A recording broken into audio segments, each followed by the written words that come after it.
So we've come to this point in the presentation, which we are ready for questions and answers. If you have a question that you have not yet asked, please click the Q&A button at the bottom of your screen and ask away.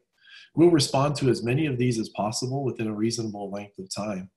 In addition, you may always email us at crop@ttu.edu if you have any questions or comments beyond this webinar.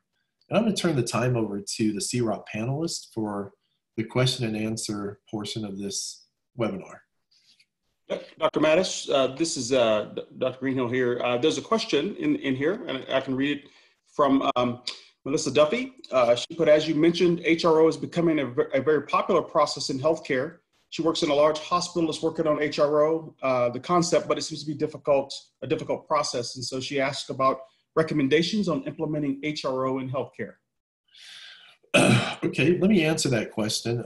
I'll start out. If anybody else, if any of the other panelists feel like they can answer that question, I'd be happy for you to jump in. It is very popular in healthcare. Many healthcare institutions have undertook HRO initiatives. The thing that makes healthcare unique is that what individuals in healthcare do, or their primary responsibility, is to provide the best patient care possible.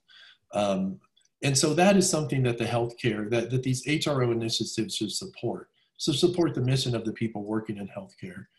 I think that one of the things that I would recommend is that the organization, before they start encouraging reporting, before they start implementing programs, that they really sit down and they map out, they take a look at these 7 key practices of the HRO, and they think about how can we in our organization or in this hospital have these 7 processes happen in parallel. And it's something which I think goes way beyond just reporting and the typical things that are generally done, but more to how to create this organism structure from the hospital. Does any other panelists have any comments on that? Tim, I can offer a little bit here. Having just come off of a tour as a hospital chief of quality, I can tell you that in healthcare, we focus a lot on fixing things once they fail. We think about Joint Commission and DNVGL. One of the things we should probably look at is we do a great job, as Tim noted, at collecting the data. And we do our root cause analysis on our events, our never events, right? But we don't really take a look at how to aggregate that data and to glean insights from the data. So a lot more, all the things that Tim said, plus adding a leg of statistical analysis to big data, if you will, to see what the trends are and really become more focused on those near misses. One of the things in a hospital, if you're familiar with the blood bank, for all the hospital folks on here and healthcare folks, in the blood bank is a place I used to work, and we are obsessed about near misses, because if we prevent those near misses, then we're going to prevent the wrong bag of blood or whatever from going to the patient, or plasma, whatever. So if thinking about implementation, as Tim said, set up a process where you look at these areas and figure out how do you become preoccupied with the failure proactively, and not just, okay, we had a wrong site surgery, we're going to fix this and keep going, but really set those triggers up to determine how to prevent it, how to catch it at near miss, instead of being, what I call retrospective about it. So what Tim said, plus some of the things to think differently in healthcare. Tim? Tim, do you hear me? Yes, Ken. This is Mario. If I could add to this, because all that Tim said is very good, is recognizing that an HRO, to get that there's a number of things that have to be done. One of the initial parts is actually a mapping of the current of your individual organization. So it sort of answers, where do we start? Part of it is mapping, what are you doing, right? And which one of those will help or are not helping to become RO in mapping. And as was stated before, which is very crucial, what Richard says, is you go from simply just mapping what went wrong to very crucial is to near misses, because near misses, or that those things that usually give an indication where there is a problem, a systemic problem that sooner or later is going to cause an issue, a safety issue, a reliability issue. So part of it is, and it's sort of one of the other questions here that was, how do you increase the reliability of an organization is, first you have to map where that organization is. As you saw with the polls, some felt they were farther along on this, others not. Once you do that mapping and then working with the individuals that actually know the system, how do we begin to go to the near misses so we can use those statistical tools and other things that give us a better idea of that specific organization? What are the things that will take it, if you wish, from the next level of just normal accident theory type of approach to a HRO or high reliability organization? So Tim, there's some other questions here. Someone asked, will the slide presentation be made available following the webinar? Yes, most certainly. So this the slides should be available on the CROP website, as well as a recording of the webinar. They both should be on the CROP website probably by tomorrow at this similar time. Okay. And I'll go ahead and keep reading questions for you here if you can't see them. Someone wrote, you stated that we need to focus a bit on all of the HRO pillars. What would you recommend as a first basic step in these pillars, and what is the nugget we should give to our management? I'd be happy to answer that. Are there any other panelists, though, who want to answer or take a crack at this first?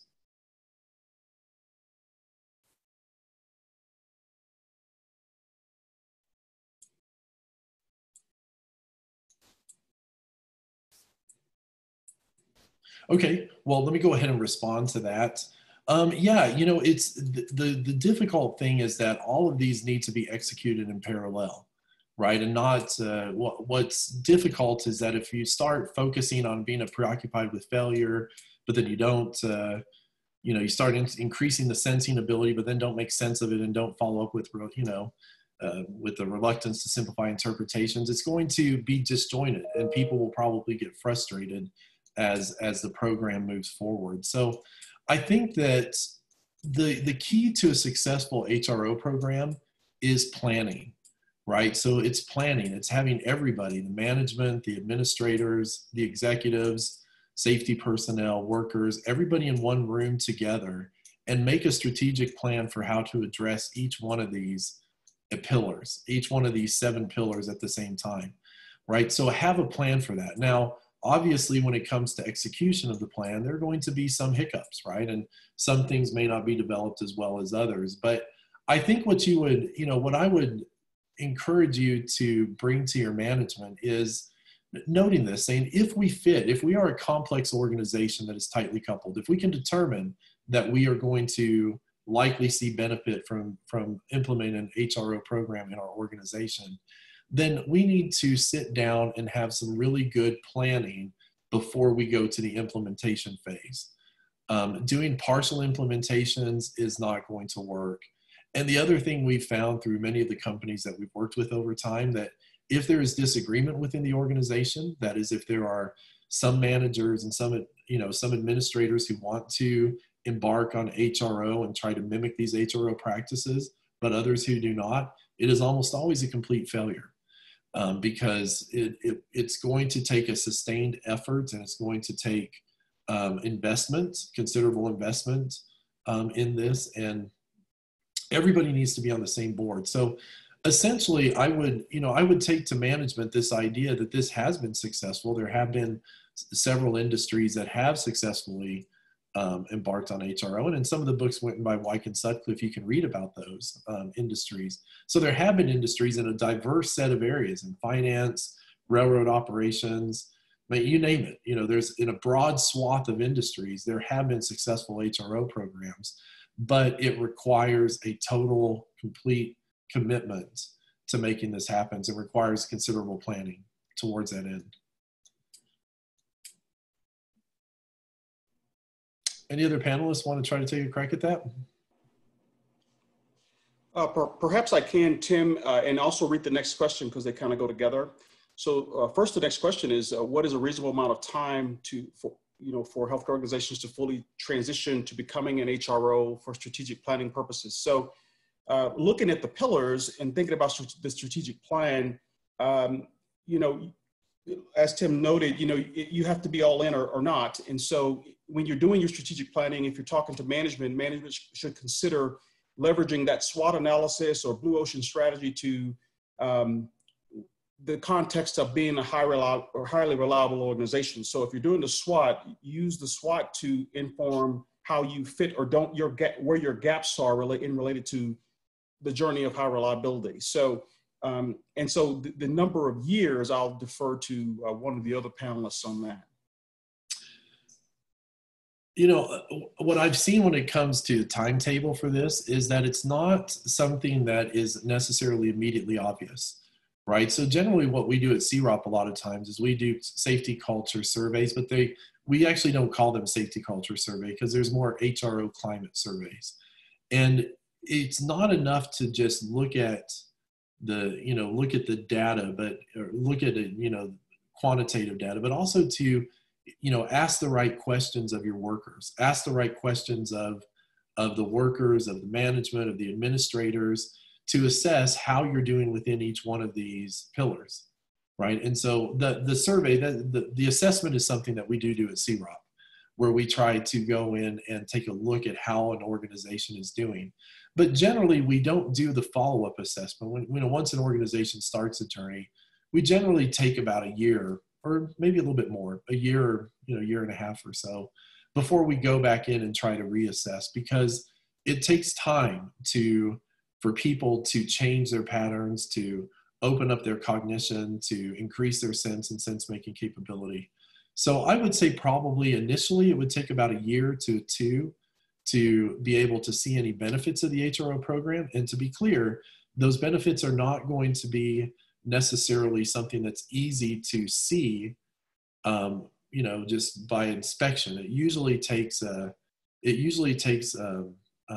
asking the right questions and having this survey where you can really tease out how the organization is doing with regards to these 7 principles. Anybody else have any comments on that? I guess I can add a little bit there if possible, Tim. Look, the obvious question, the obvious answer to that is it really depends. It depends on the size of the organization, size of the hospital, size of the petroleum company, whoever is going to install this. That's part of it. Part of it also is, what things do you already have that will fit well within the recording and the process, and those is crucial, especially when you're talking to upper management. How long is this going to take? It really is dependent on a number of things. Now, one of the things that we also do, and I think it's very crucial here, and it's part of the training, is the focus and the view of, do you really want all your operations to be highly reliable? That is, that you are actually doing your almost day operations, you're working on them really on a daily basis to become highly reliable.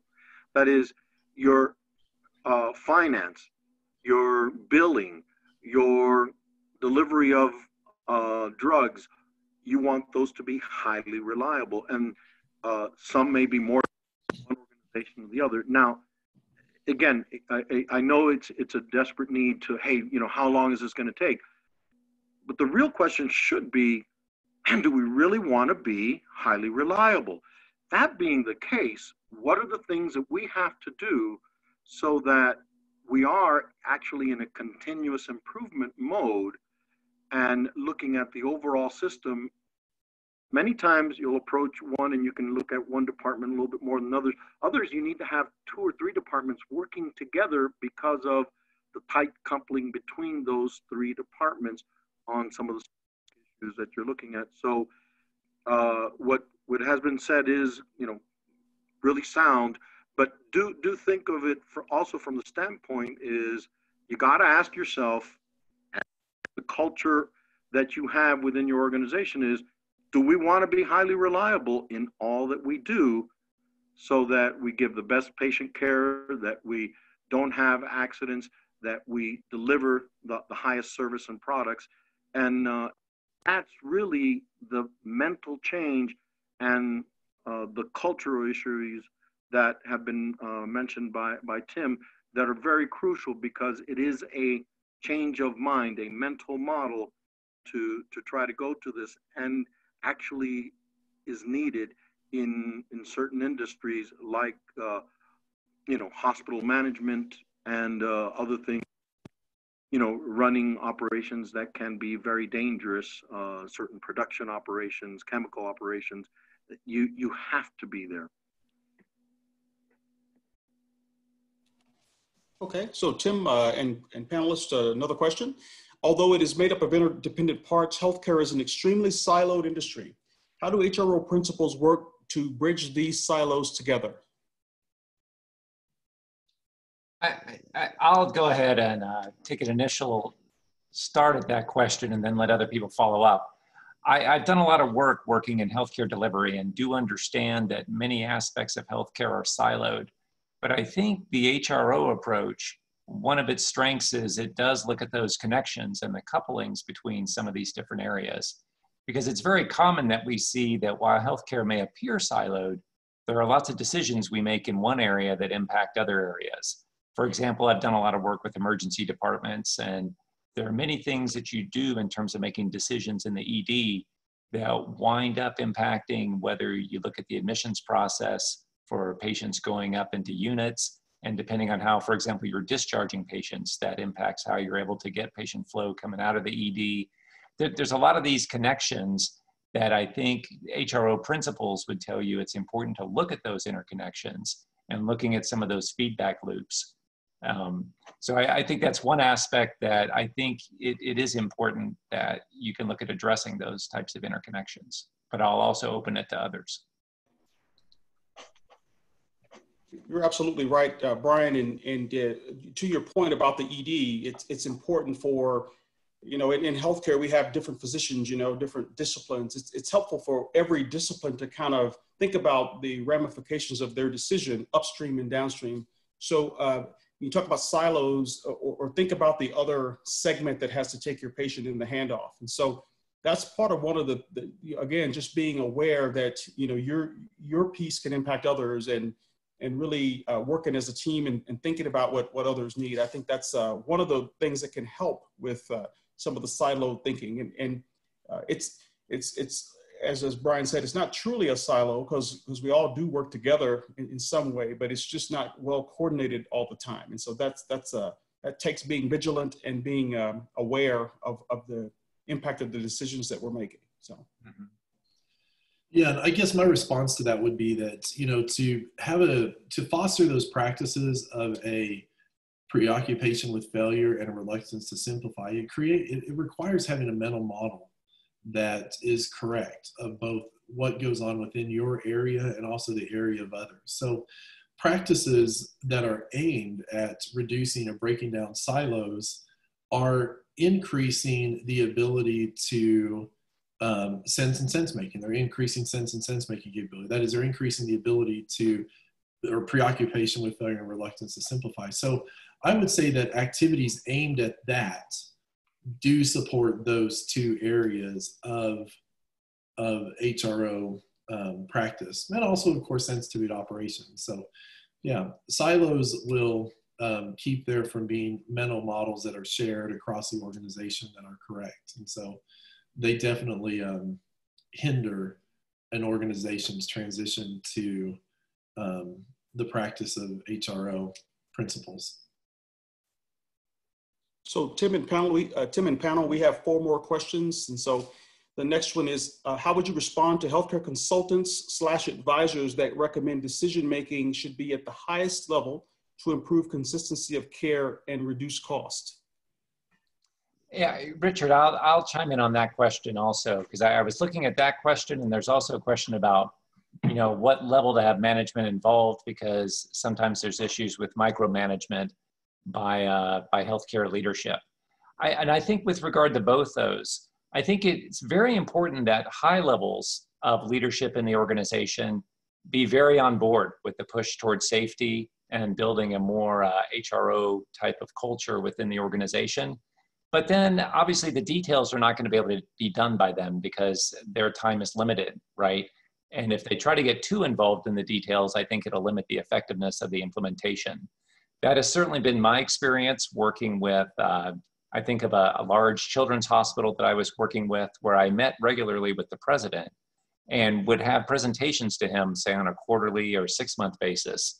But it didn't make sense to have him actively involved on a regular basis because I was meeting with, you know, frontline providers on different issues. And I think that's the kind of approach. You have to have support from the top to be able to successfully push these things through, but it's imperative that really you build that culture throughout the organization. When you look at what people would consider very successful companies, Toyota and others like that, a key to their success is they build a culture where everybody who works in the company, that thinking permeates every employee in the company, and this is what drives their success. And the same thing is true here. You need a push from the top to help these things get going and to push it through the organization, but you really have to instill the thinking and the commitment to the success of this effort has to be within everybody in the organization. It can't just be the people at the top that are thinking that way. Thank you, Brian. And to the point, piggybacking on that, so having been in as a practitioner as well as an executive, I can tell you that roles and responsibilities when you're setting up this high reliable journey is important on the subject of micromanagement.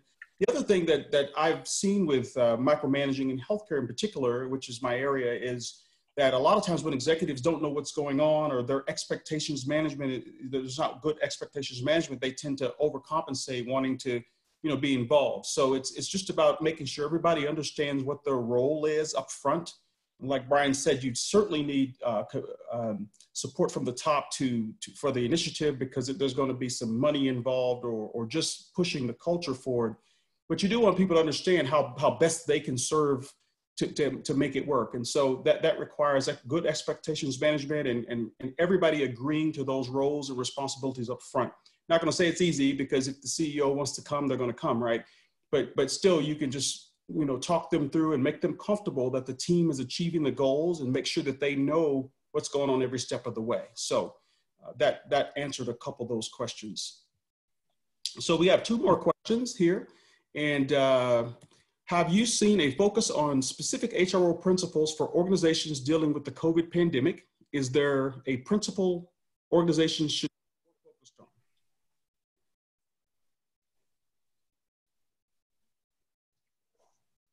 Panel? Hello?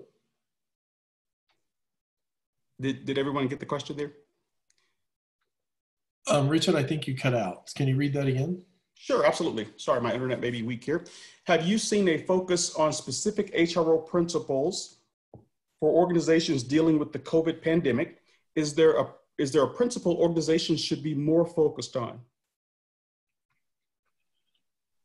You know, my answer to that is no. I haven't seen anything specific from HRO as it relates to COVID. You know, I guess in that regard, you know, the HRO is really about the organization functioning as this organism where it can sense and feel when something is going wrong.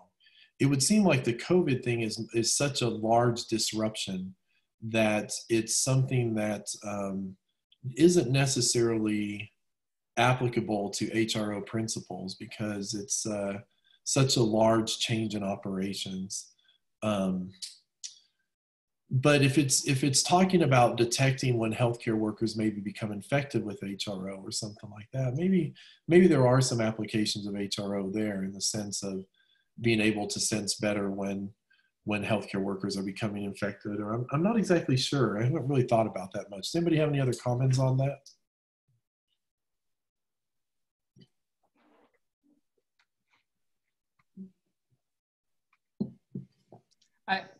I'll chime in for a moment. I think it's an interesting question because for the last 2 months, I've been very engaged with our hospitals locally here in Lubbock, working on a consortium between the engineering school and the health science center has been working on providing PPE to the extent that we can, face shields and things like that, aerosol chambers. And so I think, you know, I've seen, I think different elements that are here, because I think there's a number of people at different levels of these hospital organizations that are reaching out and they're looking for different ways to deal with, for example, some of the shortages in supplies and equipment that they have, and also planning for the future, thinking about, well, if they have surges in demand, et cetera. But I have to, similar to Tim, I haven't thought about it exactly within the HRO context. But certainly I think the hospitals that have better overall kind of system resiliency, I think are being more successful in their response to the pandemic. And the last question here is, what leadership style or styles align with the key HRO principles the best? And I'll take a whack and then see if the other panelists want to chime in. So in just the performance improvement milieu, you know, HRO, I think I would pose it that maybe a situational type of leadership style, you know, the kind that Hershey and Blanchard talked about in their situational leadership theory, as well as, because it really depends, as Tim and others were saying earlier, it depends on where you are, it depends on a whole host of things, but you have to be willing, nimble mind to be open if you're in leadership and not be rigid in your thinking. I mean, principled, but not rigid.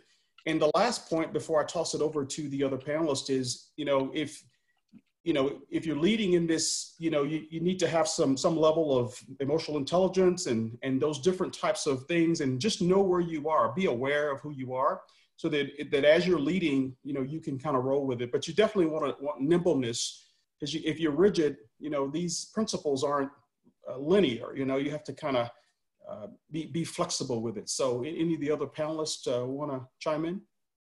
I can jump in as well. I absolutely agree with everything that Dr. Greenhill has said. I think, if we look at the principles, for instance, of difference in expertise, that really does suggest that for an effective leader to be effective, they're going to have to, as he said, adopt somewhat of a, consultative or participative type of leadership style versus one that's more autocratic and more rigid. In addition to that, I would say that a visionary leadership style could be very useful here. If you can cast the vision effectively and consistently and frequently of what a high reliability organization is, I think that could be something that would be very helpful in this case.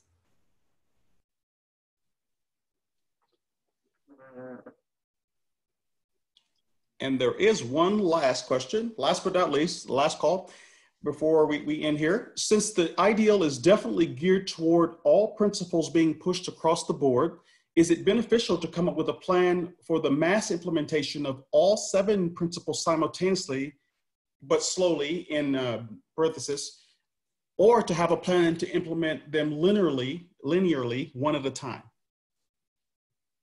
Well, the answer to that is all of them slowly, right? So it's much better to have a plan to think about how all of these 7 pillars or principles are going to be implemented in your organization, and to embark on those slowly.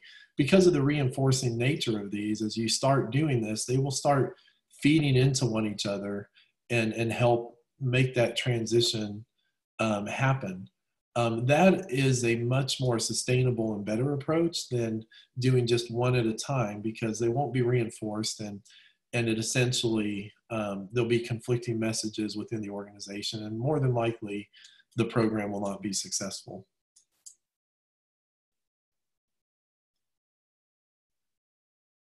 Okay, I believe that that's all the questions that we have today. I'd like to thank each of you guys for coming, each of the panelists that are in here today, and for also everybody who has come and participated in this webinar as a participant. As I mentioned previously, we're going to be taking this webinar and we will be posting it to the CROC website together with the slides. And so you'll be able to have this information after the fact. If you want to reach out to us at any time, you can reach us at crop@ttu.edu, and we'd be happy to interact with you and help respond any or respond to any questions or thoughts that you might have. Thank you.